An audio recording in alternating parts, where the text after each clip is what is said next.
O subprocurador-geral do Trabalho, Manuel Jorge Silva Neto, e a filha, a mestra em Direito Público, Maiana Guimarães, os dois que são professores de Direito Constitucional, lançam hoje em Salvador a 11ª edição do livro Curso de Direito Constitucional e a 5ª edição do livro Proteção Constitucional à Liberdade Religiosa. O subprocurador-geral do Trabalho, Manuel Jorge Silva Neto, é nosso convidado. É com ele que a gente conversa agora. Um prazer recebê-lo. Seja bem-vindo. Bom dia, seu Manuel. Bom dia, Jefferson. Bom dia, Ernesto, Levi, Vasconcelos. E bom dia a todos os ouvintes desse muito ouvido programa que é o Isso é Bahia, do Jornal à Tarde. Muito obrigado. Como é que o senhor enxerga a evolução do direito constitucional no Brasil, desde a primeira edição do seu livro até esta, agora, 11ª edição? Quais foram os principais desafios, principais mudanças enfrentadas pelo direito constitucional no nosso país, professor? Meu caro Jefferson, o direito constitucional no nosso país, se é verdade que caminhou desde a primeira edição deste livro, que foi no ano de 2008, até a 11ª edição agora em 2024, é verdade também que muito ainda há a caminhar. O Brasil é, inegavelmente, um país de uma democracia jovem. Precisamos muito ainda trabalhar em prol da consolidação dos princípios democráticos no Brasil. E o direito constitucional, ele respira a democracia. O direito constitucional não consegue conviver com sistemas autocráticos. E também o direito constitucional, meu caro Jefferson, meu caro Ernesto, ele convive com alguns pressupostos que são muito importantes. Por exemplo, é necessário que haja um equilíbrio entre as funções do Estado. É claro que não se pode pensar como se pensava há 300 a 200 anos atrás, que o legislativo só legisla, que o judiciário só julga e que o executivo só administra. Claro, há uma certa mistura dessas funções, mas é necessário também entender que invasões de sinais não podem ser admitidas no Estado democrático de direito e o judiciário tem que se manter no seu marco, o legislativo também, assim o executivo. Eu acho que esse, meu caro Jefferson, é o principal desafio da Constituição brasileira e, por que não dizer, daquele domínio científico que estuda a Constituição, que é o direito constitucional. Entender quais as funções, consolidar posições em prol de um equilíbrio no relacionamento entre as funções do Estado do Brasil. Me parece esse ser o maior desafio hoje, meu amigo. E em relação à proteção constitucional à liberdade religiosa, que é o tema do outro livro, que também estará sendo relançado, né, em sua 5ª edição, Proteção Constitucional à Liberdade Religiosa. Qual a importância dessa proteção no contexto atual do Brasil, que a gente sabe tem aí uma diversidade muito grande, não é? E também conflitos religiosos, Brasil afora, professor? É verdade, meu caro. O que nós observamos é que a liberdade religiosa, o direito à liberdade de ter uma religião, é um direito ainda em questão. Basta examinar todos os problemas que acontecem com o exercício da liberdade religiosa, não apenas aqui no Brasil, mas em todo o mundo. Se nós examinarmos os conflitos bélicos que existem pelo mundo afora, eles, em sua maioria, eles possuem um fundo religioso. E o Brasil não fica fora desse contexto.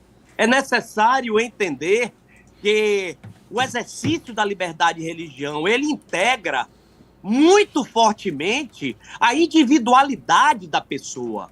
E é por isso que é necessário entender, em primeiro lugar, o que é a liberdade de religião para que se possa propriamente exercitá-la em sua plenitude. Professor, bom dia, Ernesto aqui. O senhor está discutindo o Estado laico, que é uma conquista, vamos dizer, uma conquista republicana, né? Foi um longo debate até se afirmar isso constitucionalmente. Mas a gente tem visto também um movimento a partir da política para que a religião cada vez fale mais alto nas questões de Estado. O senhor acha que o nosso ordenamento constitucional, as instituições protegem a democracia brasileira, o Estado republicano brasileiro hoje, contra esse tipo de investida, quando se discute, por exemplo, quando se abre um debate sobre questões já pacificadas há décadas, que envolvem também questões morais, etc. Mas, afinal de contas, nossa Constituição já tem mais de 120 emendas, né? Nós estamos protegidos contra essa investida, contra essa possibilidade de retrocesso na laicidade do Estado, professor? Meu caro Ernesto, sua pergunta é muitíssimo interessante e importante. O que é que acontece? Essa é uma conquista das formas de governo republicanas. A partir do momento em que se adotou a República como forma de governo no Brasil, isso aconteceu com a Constituição Republicana de 1891, houve a separação entre o Estado e a Igreja. E na Constituição de 1988, essa separação está no artigo 19, inciso número 1. O que é que acontece no que se refere ao debate político e à religião? O que parece certo é dizer que todas as questões que são importantes para um país, essas questões precisam integrar o debate político. A política não pode ser um castelo fechado para o debate das questões nacionais. Isso é inegável. Isso é inegável. Possivelmente você deve estar aludindo à questão referente ao projeto de lei a respeito do aborto que está... Esse como um exemplo, né? Mas esse tipo de temática sempre traz ao debate possibilidade de rever posições que já eram consolidadas. Esse tema do aborto, um deles, né? Sem dúvida. Isso é verdade. Agora, o que nós não podemos pensar, meu caro Ernesto, é que a política ela não deve debater temas que a sociedade brasileira gostaria de debater, porque senão deixa de ser o palco político. Então eu acho que a Câmara dos Deputados, as Assembleias Legislativas, o Senado da República, esses foros são foros legítimos e adequados para a discussão de todos os temas caros à sociedade brasileira. Evidentemente que há temas que não podem, de maneira nenhuma, ser discutidos, porque a Constituição de 1988, ela, num patamar mínimo de estabelecer o que é civilização, ela já disse que esses temas não podem ser discutidos. Por exemplo, um tema que não pode ser discutido é a adoção da pena de morte no Brasil. Isso não pode ser admitido, por quê? Porque nós temos, no artigo 5º da Constituição, um direito individual que estabelece que não haverá pena de morte, salvo no caso de guerra declarada. Isso aí é uma exceção lá do direito penal militar, em caso de guerra, enfim, é uma situação excepcional. Então, nesses casos em que a Constituição estabelece já uma impossibilidade absoluta, não haverá como rediscutir esse tema, porque a Constituição não admite a respeito disso qualquer discussão.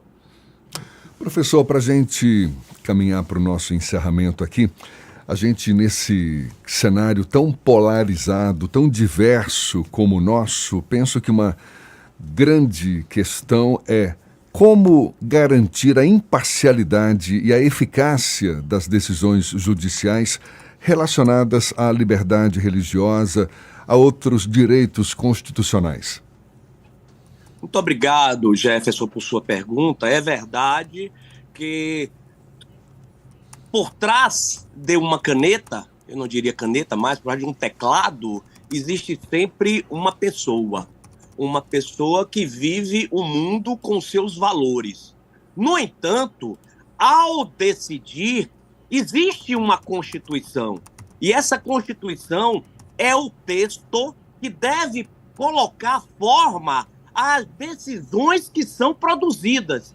E essa é a grande preocupação minha e da professora Maiana Guimarães e Silva, nos 2 livros, seja no curso de Direito Constitucional, seja na proteção constitucional à liberdade religiosa, porque, embora os indivíduos possuam valores, esses valores individuais não podem prevalecer diante dos valores que estão no sistema normativo e aqui especificamente nos valores que estão na Constituição Federal.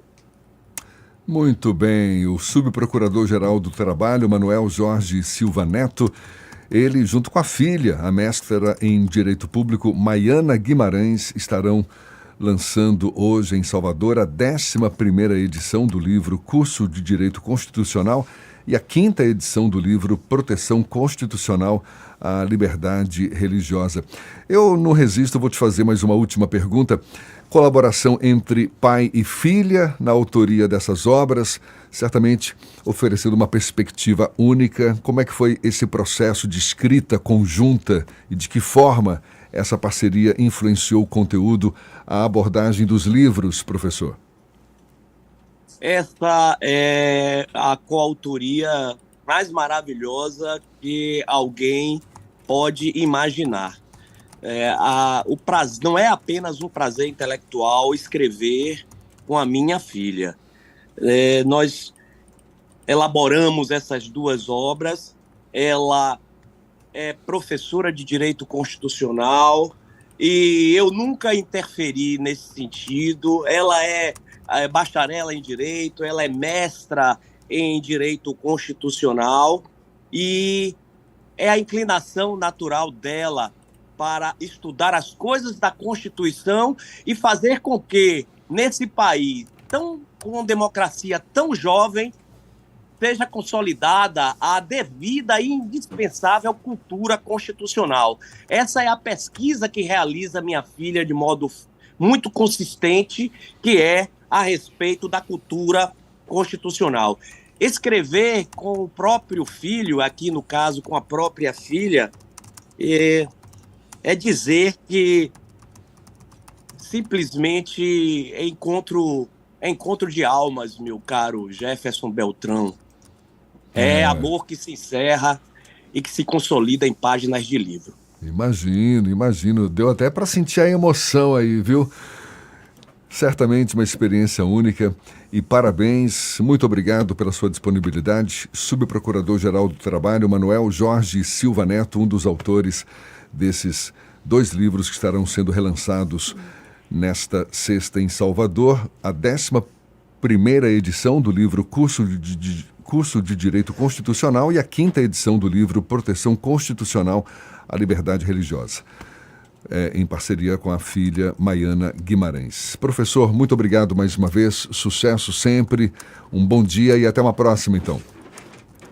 Bom dia, muito obrigado. Eu agradeço muito a oportunidade e saúdo todos no estúdio e os ouvintes do programa Isso é Bahia da Tarde FM. Agora são 7h48 na Tarde FM.